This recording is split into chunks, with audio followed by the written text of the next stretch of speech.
히브리서 13장 20절, 21절 두 절만 보시겠습니다. 히브리서 13장 20절, 21절입니다. 양들의 큰 목자이신 우리 주 예수를 영원한 언약의 피로 죽은 자 가운데서 이끌어내신 평강의 하나님이 모든 선한 일에 너희를 온전하게 하사 자기 뜻을 행하게 하시고 그 앞에 즐거운 것을 예수 그리스도로 말미암아 우리 가운데서 이루시기를 원하노라. 영광이 그에게 세세 무궁토록 있을지어다. 아멘. 아멘. 오늘 하나님을 히브리서는 어떤 분이라고 소개하고 있습니까? 평강의 하나님이다 말씀하고 있습니다. 아멘이죠. 하나님은 우리에게 평강을 주시는 분인 줄로 믿습니다. 하나님은 우리에게 부담을 주시는 분이 아닙니다. 불편을 주시는 분이 아니에요. 고난을 주시는 분이 아닙니다. 아픔을 주시는 분이 아닙니다. 하나님이 우리에게 원하시는 것은 하나님이 우리에게 평강을 주시기를 원합니다. 아멘이시죠. 그러면 왜 우리의 삶에 평강이 아닌 것처럼 느껴지는 많은 것들이 있습니까? 그것은 하나님께서 우리에게 참된 평강을 주시기 위한 도구로 사용하는 줄로 믿습니다. 쉽게 얘기하면 여러분 자녀를 징계할 때 매를 대지 않습니까? 그런데 여러분 매를 사랑하는 부모가 있습니까? 없다 이 말이에요. 매는 한번 쓰고 부러뜨리고 버리는 겁니다. 정말 사랑하는 것은 누구입니까? 그 자녀입니다. 그 자녀가 잘 되게 하기 위해서 때로는 야단도 치고 때로는 화도 내고 때로는 매질도 하지만 부모가 기뻐하는 것은 화내고 야단치고 욕하고 매질하는 것이 아니라 그 아이의 인생의 참된 승리를 원하는 것이죠. 이와 마찬가지로 하나님께서 우리에게 평강이 있기를 원하신다 여러분 고백하신다면 오늘 이 말씀처럼 그 하나님이 우리에게 행하시는 모든 일이 선하다고 고백하시는 저와 여러분 되시기를 주님의 이름으로 축원합니다. 21절 말씀에 보면 모든 선한 일에 그랬습니다. 이 말씀은 무슨 뜻입니까? 하나님이 하시는 모든 일이 어떻다는 거예요? 선하다는 겁니다. 이걸 믿는 사람하고 이거를 믿지 못하는 사람하고는요 신앙의 질이 엄청난 차이를 나타냅니다. 하나님이 행하시는 모든 일들이 선하다는 이 믿음의 고백을 가진 사람은 어떠한 일을 만나도 낙심하거나 두려워하지 않습니다. 때로는 징계를 만나고 고난을 만나도 자기 자신의 삶을 돌이켜서 믿음의 길로 나아가는 지혜로운 인생이 된다는 겁니다. 그런데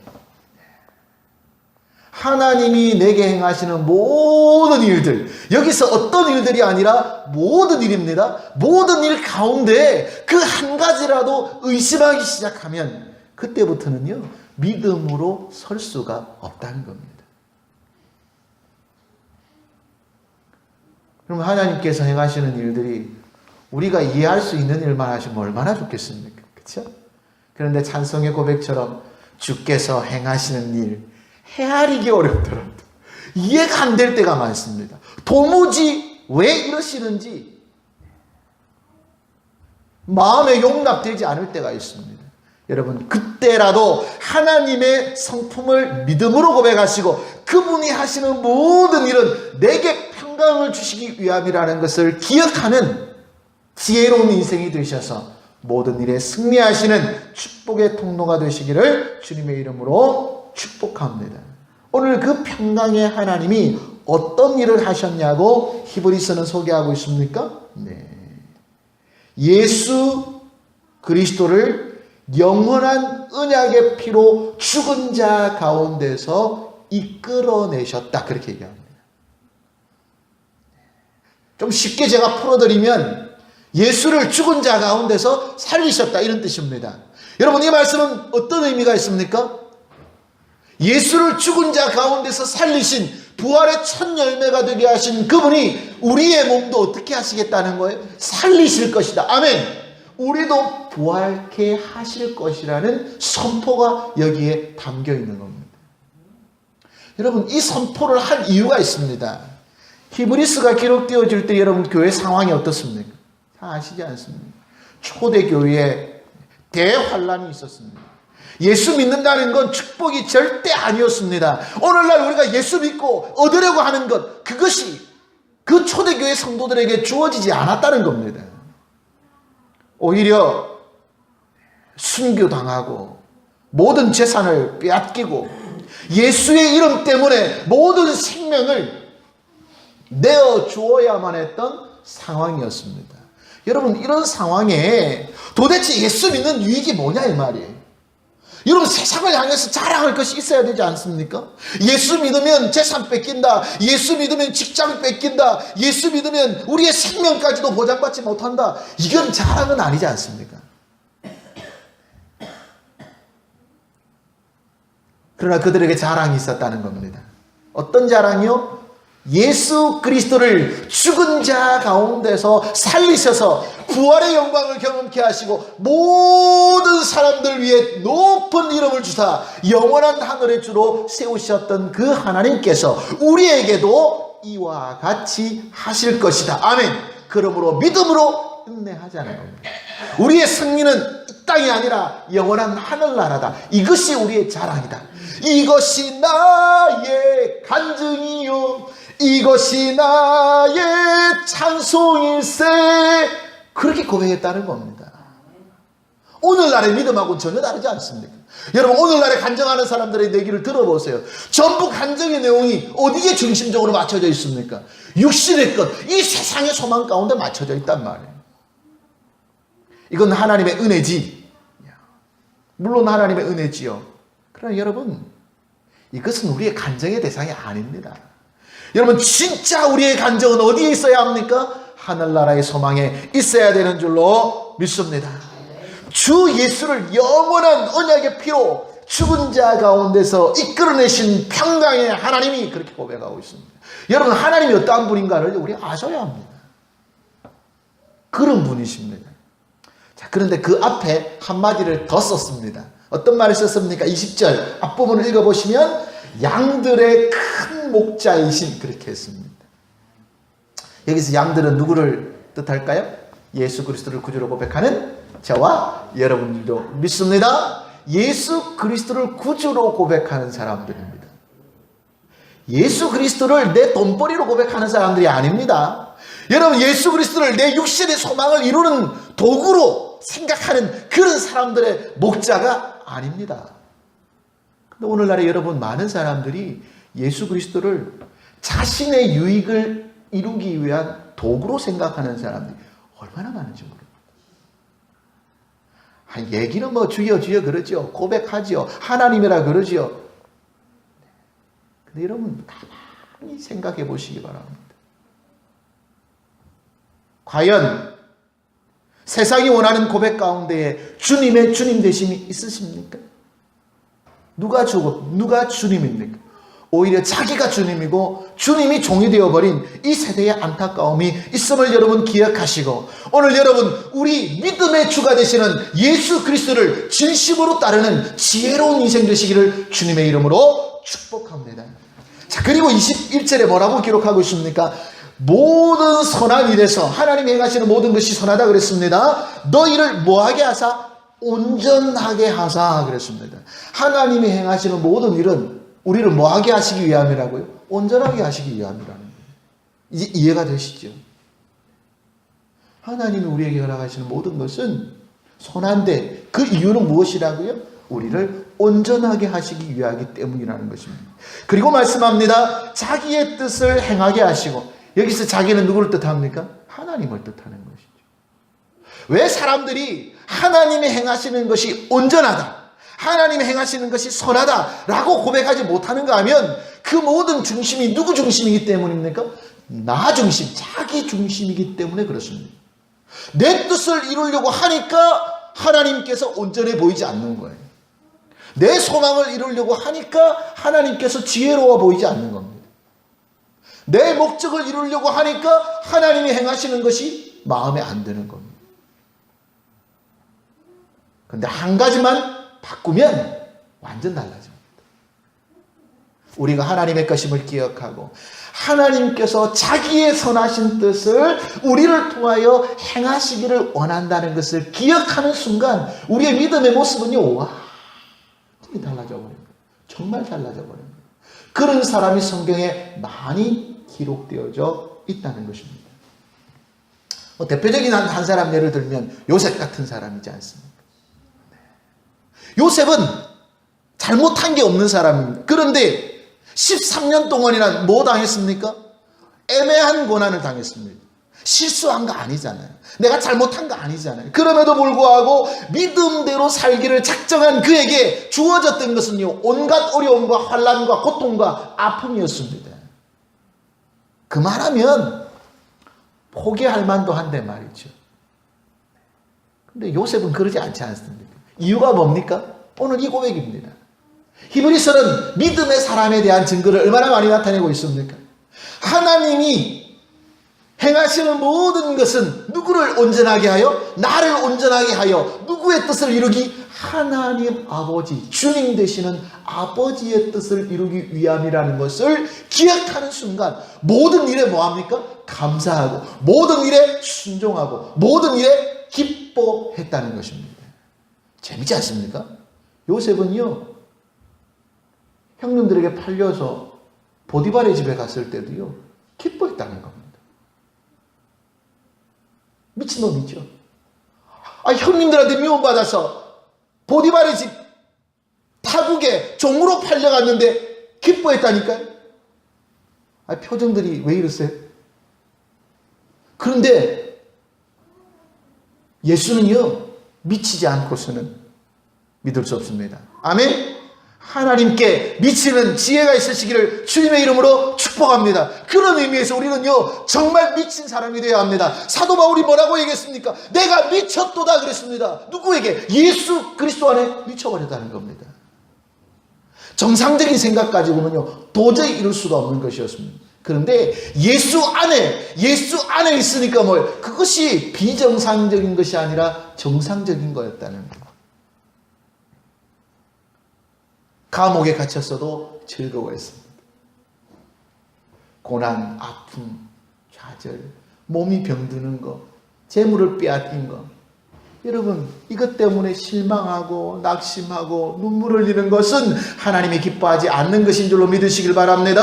하나님이 원하시는 것은요, 우리가 어떠한 환경에 있든지 다니엘처럼 포로로 끌려가도 말이죠, 그곳에서 하나님의 영광을 나타내는 것이죠. 멋있지 않습니까? 여러분, 이런 축복의 통로가 되시기를 주님의 이름으로 축원합니다. 그리고 히브리서는 마지막으로 우리에게 고백하기를 그 앞에 즐거운 것을 예수 그리스도로 말미암아 우리 가운데서 이루시기를 원한다. 아멘. 여러분, 예수 믿는 게 즐겁습니까? 한번 여러분 스스로에게 질문을 던져보세요. 예수 믿는 게 즐거운지. 예수 믿으시는 게 행복합니까? 아니면 예수 믿는 것이 부담스럽습니까? 나 장로인데 참 장로의 직분이 부담스럽다. 나 목사인데 나 목사의 직분이 너무 부담스럽다. 내가 여전도 회장인데 여전도 회장이 너무 부담스럽다. 여러분 좀 그렇게 생각하십니까? 내가 사모인데 차라리 평신도였더라면 더 좋았을 것을 혹시 이렇게 생각하지는 않습니까? 나는 목사 아들이어서, 물론 목사 아들의 직분은 아니지만 말이죠, 어떻게 재수없게 이런 집에 태어나가지고 말이죠, 내가 이렇게 고생하나? 혹시 여러분 그렇게 생각하지는 않습니다. 근데 히브리서는요, 믿음을 가진 자는 그 앞에 즐겁다고 고백하고 있습니다. 아멘. 여러분, 먼저 말씀드렸잖아요. 이 고백이 오늘날에 쓰여진 것이라면 사람들이 오해할 수도 있을 겁니다. 그래, 예수 믿고 잘 됐나 보다. 예수 믿고 형통해졌나 보다. 예수 믿고 평안해졌나 보다. 예수 믿고 좋은 일들이 많이 생겼나 보다. 그러니까 저들이 즐거웠겠지. 여러분, 그렇게 오해할 수 있지 않습니까? 그런데 여러분, 이 히브리서가 쓰여지는 상황은요, 그런 상황 아니라 그랬지 않습니까? 이런 상황에서도 즐거워했습니다. 아멘? 여러분, 우리가 아무리 오늘날에 갈 때까지 가도 이 정도는 아니지 않습니까? 물론 지금도 타 선교지에는 예수를 믿는 믿음 때문에 목숨을 버리는 사람들이 있습니다만 우리 대한민국은 아니잖아요. 우리는 이제 그런 시기를 지나지 않았습니까? 여러분, 그런 것에 감사하고 오늘 우리의 믿음을 되돌켜보는 지혜가 있으시기를 주님의 이름으로 축복합니다. 깊은 신앙의 맛을 경험하시기를 주님의 이름으로 축원합니다. 어제 목사님을 만났는데요. 제가 어떤 목사님 설교를 제가 좀 듣습니다. 그 목사님한테 제가 목사님께서 방송으로 설교하시는 게 나오기 때문에 제가 설교를 좀 듣습니다 하고 얘기를 했거든요. 저는 사실은 이제 목사님 설교 듣는 사람이 있다고 기분 좋으라고 해준 얘기인데, 아니, 목사님이 갑자기 질문을 하시는 거예요. 어떻더냐고 말이지. 근데 제가 생각하지 않은 질문이었거든요. 거기서 끝날 줄 알았는데, 어떻더냐고 물어보는 거예요. 근데 사실은 제가 설교를 듣기는 들었습니다만, 처음부터 끝까지 듣지를 않았어요. 방송 설교가 좀 그렇더라고요. 대목 듣기를 하거나 아니면 중간에 듣다가 끊어서 저 뒤에 거 듣거나 말이죠. 그러지 처음부터 끝까지 시간도 적어 없고 잘 안 들어지잖아요. 목사님이 그런 얘기를 하시더라고요. 목사님, 제 설교는 띄엄띄엄 끊어서 들으면 안 됩니다. 그렇게 얘기하더라고요. 제 설교는 처음부터 끝까지 다 들어야 은혜가 충만해진다고 그러시더라고요. 할 말이 없었어요. 왜? 제가 그렇게 듣지를 않았거든요. 근데 사람들은 쉽게 평가합니다. 조금 듣고 자기 귀를 만족해 할 만한 얘기가 나오지 않을 때, 에이, 은혜스럽지 못하구만, 채널을 돌려버리는 것이죠. 네. 그래서 제가 어젯밤에 죄스럽기도 하고 미안하기도 하고 해서 말이죠. 그 목사님 설교를 30분이 넘는 설교인데 제가 처음부터 끝까지 한 자도 빼지 않고 1초도 빼지 않고 들었습니다. 정말 은혜스럽구나. 그런 거구나. 그리고 여러분, 그래서 방송 설교를 듣는 것보다 하나님의 예배에 나와서 직접 하나님의 말씀을 듣는 것이 훨씬 은혜스럽습니다. 아멘입니까? 네. 은혜스럽더라고요. 그래서 제가 거기에 댓글을 남겼죠. 목사님, 오늘은 처음부터 끝까지 다 들었습니다. 오늘 은혜의 말씀 주신 거 감사하고 말씀대로 살겠습니다. 천기봉 목사 따다닥 이렇게 쳐버렸죠. 여러분, 하나님의 말씀을 들을 때도요, 집중해서 들었지 않으면 그 은혜의 깊이, 그 말씀의 맛을 모르는 겁니다. 어떤 사람이요, 운동을 합니다. 인터넷에서 살 빼기에 좋다는 운동을 죄다 있습니다. 그런데 살이 안 빠지는 거예요, 이 사람. 그러면서 욕을 합니다. 이 운동도 소용없고 저 운동도 소용없고 이것도 안 되고 저것도 안 되고 말이죠. 그 여러분, 왜 살이 안 빠졌을까요? 거기서 시키는 대로 처음부터 끝까지 안 해서 그래요. 거의 없습니다. 그냥 중간에 하다가 포기하는 거예요. 찔끔찔끔 하는 거예요. 며칠 빡세게 하다가 그냥 둬버리는 겁니다. 그러니 운동의 맛을 모르는 거죠. 맛을 모르는 거예요. 어떤 사람은요, 아이고 목사님, 이 약은요 저한테 안 맞아요. 어디 좋다고 해서 먹어봤더니 아이고 이것도 소용없고 저것도 소용없고 아이고 하나도 효과가 없습니다. 이런 진짜 효과가 없었을까요? 왜 그래요? 그거 끝까지 약사가 지시하는 대로 복용하지 않아서 그렇습니다. 지 마음대로 먹거든. 아침 저녁으로 먹으라 그러면 아침 저녁으로 먹어야 되는데 말이에요. 아침에 먹다가 저녁에 먹다가 점심에 먹다가 자기 마음대로 하는 거예요. 꾸준하게 시간을 지켜서 먹어야 되는데 먹고 싶을 때 먹고 말고 싶을 때 말니까 뭐예요? 약효가 나타나지 않는 거예요. 그 약의 깊은 맛을 모르는 겁니다. 그러면서 뭐라고 얘기합니까? 그거 먹어봐도 아무 소용없더라고 말이죠. 에이구 돈만 갖다 버렸다고. 정말 그렇습니다. 여러분, 영적 질서도 마찬가지 아니겠습니까? 하나님의 은혜도 이와 같습니다. 하나님의 은혜 가운데 깊이 들어가서 그 은혜의 기쁨을 경험하시는 저와 여러분 되시기를 주님의 이름으로 축원합니다. 이왕 신앙생활 할 거 좀 제대로 해야 되지 않겠습니까? 은혜의 깊은 맛을 경험하시기 바랍니다. 그냥 수박 겉핥기식으로 말이죠. 그런 신앙의 모습을 살지 말고 정말 신앙의 깊은 맛을 경험해서 그 능력을 경험하시고 하나님의 나라, 하나님의 능력, 하나님의 축복을 소유하시는 믿음의 인생 되시기를 주님의 이름으로 축원합니다. 이제 4주간에 걸쳐서 제 말씀을 전하고자 합니다. 다음 주에는요, 기도의 맛에 대해서 얘기할 겁니다. 그 다음에는 섬김의 맛, 그 다음에는 전도의 맛, 그 다음에는 사랑의 맛에 대해서 설교할 겁니다. 기대가 되지 않습니까? 여러분 보세요. 정말 맛있습니다. 그런데 어리석은 사람은 그 맛을 모르는 거예요. 오늘날 기도를 얼마나 많이 강조합니까? 그러나 여러분 왜 기도하지 않습니까? 이유는 뭐예요? 기도가 재미가 없거든요. 재미가 없는 거예요. 왜 재미가 없습니까? 능력이 안 나타나니까요. 응답받지 못하니까요. 왜 응답받지 못합니까? 왜 능력이 안 나타납니까? 그건 다음 주에 얘기하겠습니다. 근데 여러분, 기도의 맛을 아는 사람은요, 하지 말라고 감질러 나옵니다. 그쵸? 하지 마라, 좀 제발 좀 하지 마라. 그래도요, 그 앞으로 나가는 거예요. 오늘 히브리서에 기록된 초대교회 성도들을 보십시오. 얼마나 많은 핍박자들이 그들에게 예수 믿지 말라고 그렇게 협박하고 공갈치고 말이죠. 자기의 생명을 담보로 하고 말이죠. 위협을 합니까? 그래도 그 믿음의 맛을 알았던 그 믿음의 백성들 어떻게 합니까? 해위에 넘어가지 않지 않습니까? 때려 죽여도 어떻게 하겠다는 거예요? 믿음의 자리를 떠나지 않겠다는 거예요. 근데 여러분, 그 가운데 예수를 대충 믿는 사람, 자기 욕심, 자기 정욕, 자기 욕심, 자기 유익을 위해서 자기 중심적인 사람은 어디에 들어가지 않았겠습니까? 순교의 자리에 들어갈 수도 없고 들어가지도 않았을 겁니다. 그 사람들은요, 믿음의 맛을 모르는 거예요. 예수님께서 십자가를 지시던 첫날이었습니다. 3년 전만 해도요, 3년까지만 해도요, 전부 믿음의 사람인 것처럼 보였죠. 맞습니까? 일주일 전까지만 해도요, 전부 믿음의 사람인 것처럼 보였습니다. 맞습니까? 예수님께서 예루살렘으로 들어오실 때 여러분 그 환호를 기억하십니까? 모든 백성들이 나와서 종려나무를 흔들면서 호산나 호산나 외쳤습니다. 그분이 메시아다.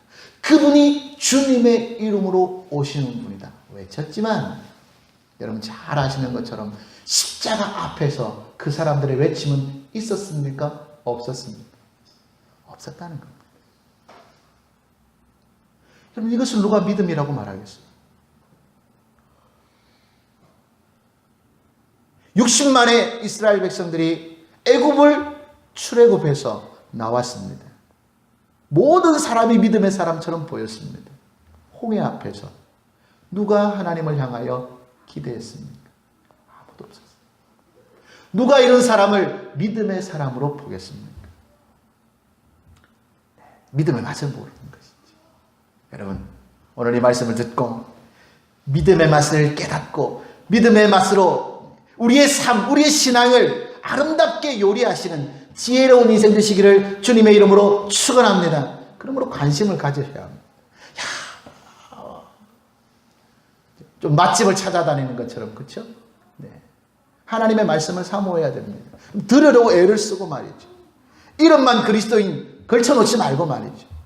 목마른 사슴이 시냇물을 찾아 헤매이는 것처럼 여러분, 우리의 심령이 하나님의 말씀, 믿음의 그 은혜를 경험하기 위해서 몸부림치시는 저와 여러분, 올 한 주간이 되시기를 주님의 이름으로 축복합니다. 하나님 아버지 감사합니다. 우리가 믿음의 맛도 모르면서 믿음을 판단하겠습니까? 하나님 아버지, 어떤 사람들은 믿음의 선조들을 보면서 부럽다고만 하지 그 은혜의 깊은 그곳에 나아가기는 원치 않습니다. 하나님 아버지, 어리석은 인생 되지 않게 하시고 믿음으로 지혜로운 인생이 되게 하셔서 우리의 온전한 삶이 하나님이 주시는 평강 그 한가운데서 은혜의 맛을 경험하며 날마다 승리하는 성숙한 그리스도인이 되게 하여 주옵소서. 예수님의 이름으로 기도하옵나이다. 아멘.